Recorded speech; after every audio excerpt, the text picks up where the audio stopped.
izskanēja, izskanēja ļoti skaista dziesma, un turpinām šī vakara programmu un lasīsim grāmatu.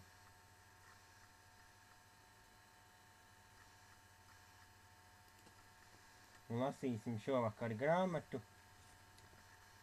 Apsveicinoša Dieva kustība, kas satricina Toronto un pasauli, Tēva svētība, Džons Arnots, mācītāji Toronto lidostas vīna dārs. Un šovakar lasām jau 12. nodaļu. Drīz jau būsim šīs grāmatas nobeigumam, jo šajā tikai ir 15 nodaļu. Vēl 3 nodaļas palika.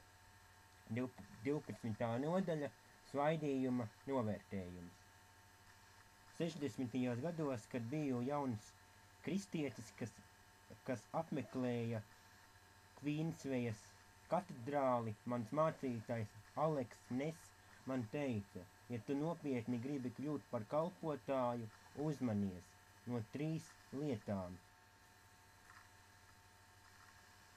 Sievietēm, naudas un varas kāres. Tas bija tik labs padoms. Citi to nosauc par meitenēm, zeltu un slavu. Tik bieži mēs redzam svaidījuma pilnus cilvēkus atkrītam no Dieva, tāpēc, ka viņi padodas vienam no šiem kārdinājumiem. Kritiens bieži ir smags, pie tam visu ļaužu acu priekšā, par negodu Kristus miesai. Pašreizējā svaidītā atzimšana ir neaprakstāmi svēta un elpu aizraujoša dāvana no Dieva. Ja mēs gribam, lai svētais gars ar mums paliktu, mums ir augsti jāvērtē viņa klātbūtnes izpausmes. Mums jābūt Tēva svētību pavēnī, dzīvojot svētumā un vēršot savas acis uz Jēzu. Turi svaidījumu augstā cieņā. Atceries, ka Elīse nerimās, kamēr nebija saņēmis Elijas svaidījumu. Viņš neatlaidīgi sekoja Elijam. Viņš bija neatlaidīgs un saņēma 2-kāršu Elijas svaidījumu, kā ir teikt 2. ķēniņu grāmatā 2. nodaļā. Elīsam svaidījums nozīmēja daudz vairāk nekā Samsonam. Samsonam svaidījums piederēja no dzimšanas, tas viņam vienmēr bija pieejams, viņš nezināja, ko nozīmē būt bez svaidījuma. Rezultātā viņš to novērtēja kā pašu par sevi esošu lietu, nekā Elīse, kuram bija jācenšas būt neatlaidīgam un par svaidījumu saņemšanu jācīnās. Tāpēc Elīse kļuva par šīs dārgās balvas labāku lietotāju nekā Samsons.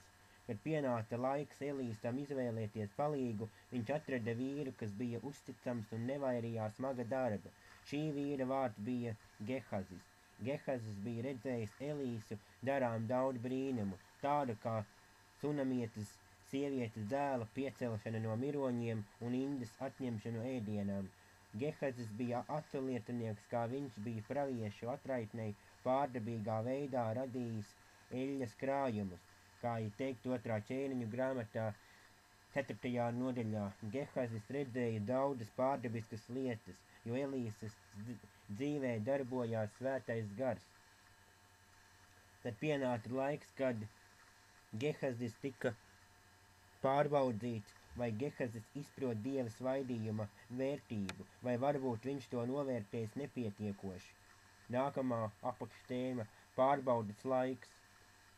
Atceries stāstu par Nāmanu. Tas bija laiks, kad Nāmans meklēja Elīsu, lai tas viņu izārstētu no spītelības.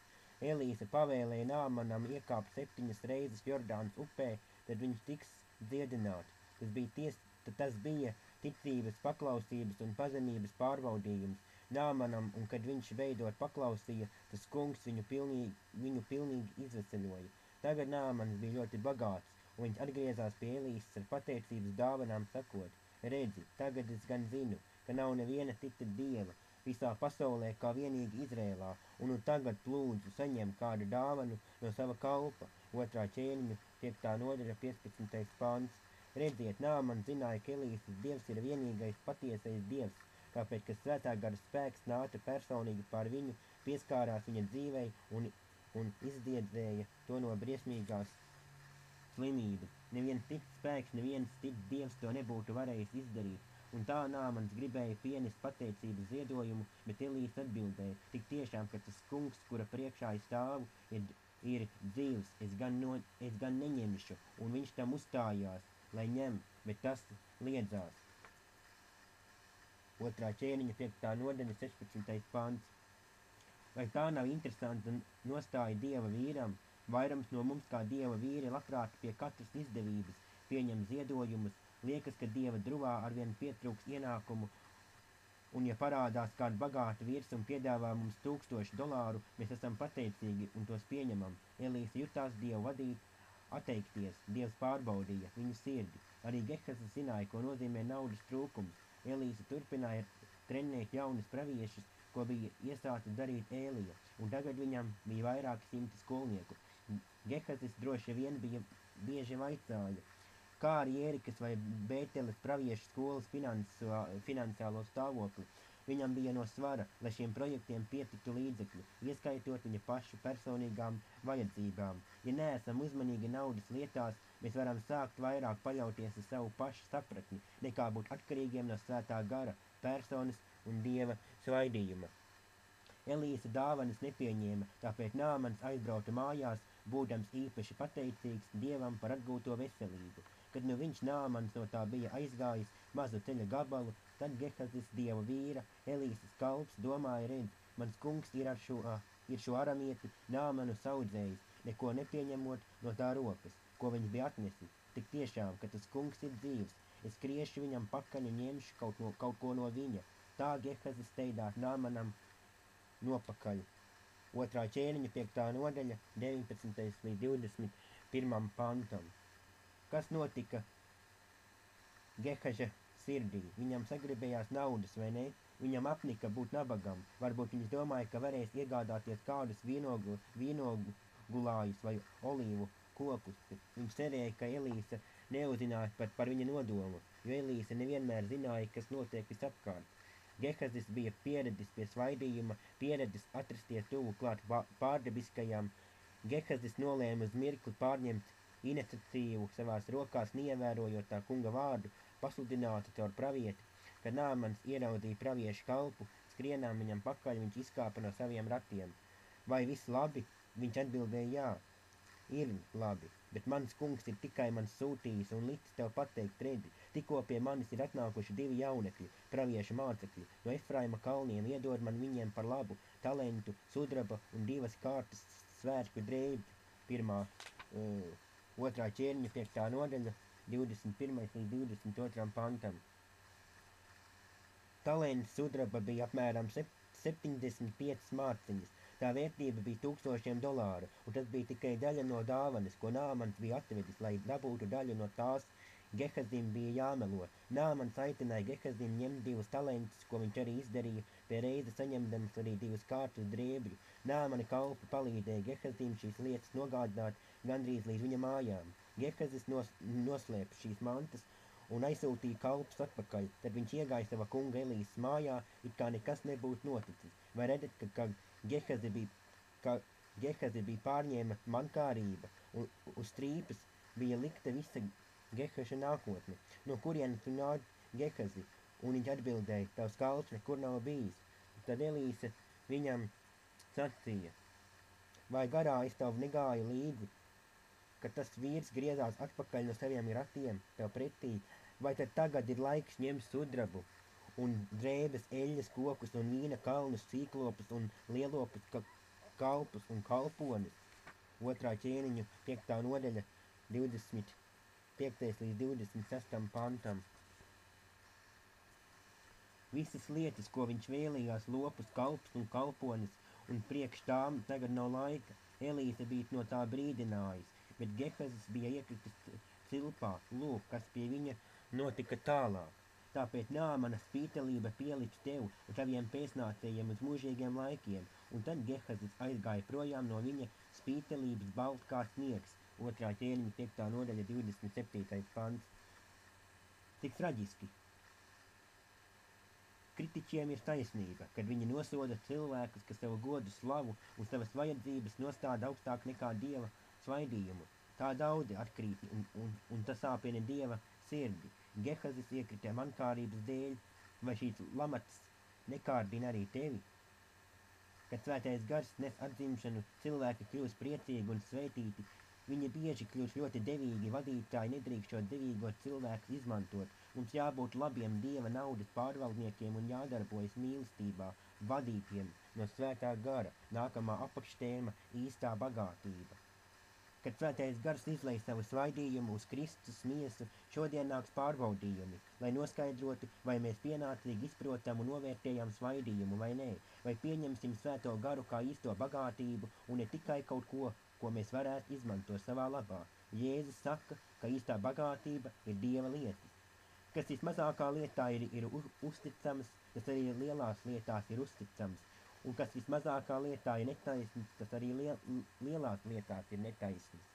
Ja jūs neesat bijuši uzticami netaisnās mantas lietās, kas jums uzticēs patieso, un ja jūs svešās lietās neesat bijuši uzticami, kas jums dos jūsu pašu, Lūkas evaņģēlijas 16. nodaļa 10. līdz 12. pantam, Jēzus runā par īsto bagātību, svētā gara lietām.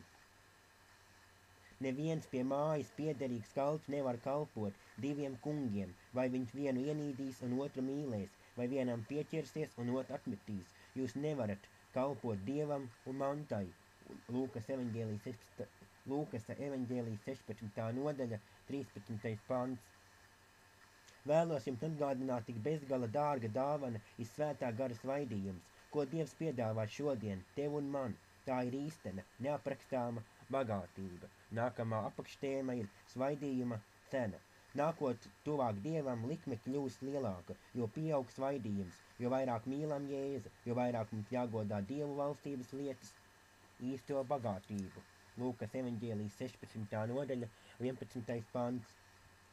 Teiksimies pie Dieva, sakot šādi: Kungs, palielini savu svaidījumu, paldies Tev, ka Tavs gars nāk spēkā, paldies Tev, ka cilvēki Tava spēka iespaidā dreb un krīt un iemīlas Jēzu, bet tagad dod mums spēku, pravietot, dod mums dziedināšanas dāvanas, aizlūgšanas dāvanas un evaņģelizācijas dāvanas, lai mēs varētu iet pasaulē un darīt Tavu darbu.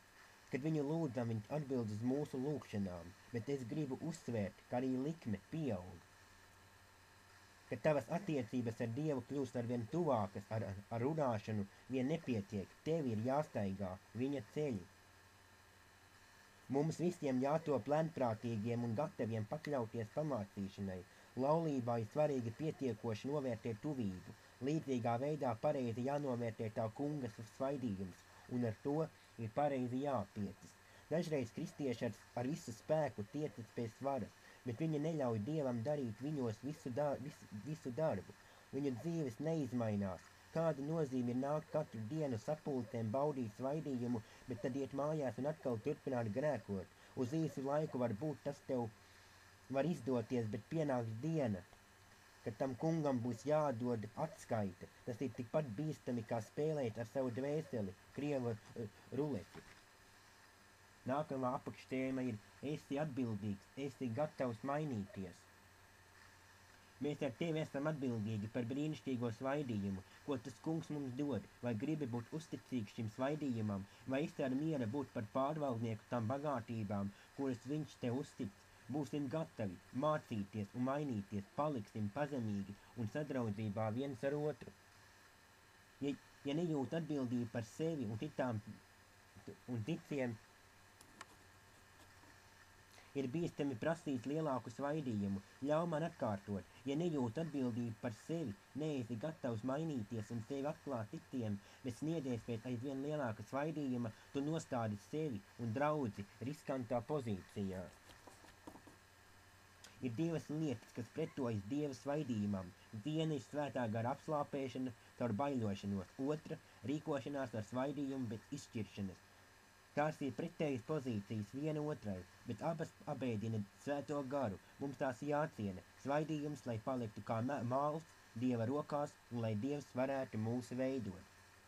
Ja nopietni vēlies, lai Dievs tevi lieto nonākt kādā mazā kristiešu grupā, sāk lūgt kopā ar saviem draugiem, Saki tiem, ja jūs redzat lietas manā dzīvē, kas nav pareizas Dievu priekšā, sakiet to man kā brālim un draugam, vai nepamācītu mani, ja domājat, tas man vajadzīgs. Nesiet atbildības tik par citu. Ja to darīsim, mēs atradīsim, ka viņa nasta ir viegli. Cienīt svaidījuma nav smaga lieta. Elīzas kalpošanai bija uzkritusi liela ēna. Kad Gehazis kļuva spītelīgs, rakstos spītelība bieži simbolizēja grēku, un Gehazis bija grēkojis. Mūsu sirdīs ir skumjas katru reizi, kad dzirdam, ka kāds cilvēks ir pakritis. Līdzīgi kā Elīze, kad bija pasludinājis sodu Gehazim, varu viņu saskatīt ar asarām noplūduši seju, kad viņš vaitāja Gehazi, vai mana sirds nebija tev klāt, kad tu skrēji, lai satiktu Nāmanu. Gehazis bija pazaudējis sajēgu par lietu patieso vērtību un smagi iekrita. Svētā gara svaidījums ir dot, lai pagodinātu Jēzu un tevi ievestu Dievu valstībā. Dievs savā žēlastībā un mīlestībā nāk un piepilda mūs ar patiesu bagātību, lai mēs varētu dalīties ar to, kas trūkst pasaulē, tuvību ar Dievu, tuvību ar Jēzu, viņa tūma, realitāti un tad dotu citiem. Mana sirds lūkšana ir, lai tu plūstu spēcīgā svētā gara svaidījumā un šajā pasaulē ienestu Jēzus Kristus neaprakstāmo svēto godības izjūtu katrā vietā, kur dosies visā, ko darīsi un visā, ko sacīsi, lai mēs neuzdrošinātos lietot svaidījumu, tīkojot pēc bagātības vai goda, lai tas kungs lieto mūs tikai vienam vienīgam nolūkam, lai ar tavu un manu dzīvi Jēzus, Dieva dēls, tiktu pagodināts. Dievs jau ir apsolījis gādāt par visām mūsu vajadzībām, saskaņā ar viņa bagātību Kristus Jēzus godībā, kā ir teikt Filipiešiem 4.19. Uzticēsimies viņam visā, un lai meitenes, zelts un slava mūs nepazudina.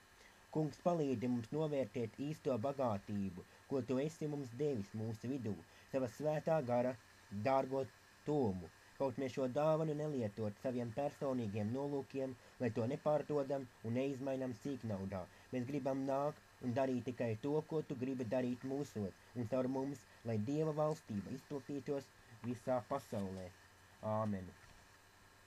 Jūs klausījāties grāmatas lasījumu, atsveicinoši Dieva kustība, kas satritina Toronto un pasauli, Tēva svētība, Džons Arnots mācītei Toronto lidos Sīnedārs, 12. nodaļa.